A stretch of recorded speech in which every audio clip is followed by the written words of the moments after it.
ci vuole uno sforzo supplementare, perché quella che era la movida catanese oggi non è più la stessa identica cosa. La prima cosa è maggiore controllo del territorio, pur con le difficoltà di utilizzare i nostri uomini spesso per le navi che arrivano di migranti e quant'altro.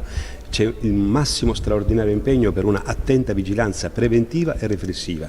Sono stati effettuati decine di arresti, ma occorre una presenza quotidiana. Insieme con questo altri impegni da parte nostra. Uno, istituire una navetta da Piazza Carlalberto verso il centro storico frequente per consentire ai ragazzi di lasciare la macchina fuori dal centro storico e di arrivare con un autobus, con un prezzo diciamo unitario. E poi insieme con questo ripristinati i varchi di controllo di sostare, in modo da evitare che le macchine scorazzino dentro il centro. E poi altre iniziative che andranno prese nelle prossime settimane, che sono quelle che riguardano la sicurezza partecipata, con un intervento per la sicurezza anche da parte degli esercenti. E poi un'azione complessiva di riqualificazione culturale del centro della città, con iniziative, mostre che rialzino il livello qualitativo di quella che una volta era una movida bellissima e che può tornare a esserlo.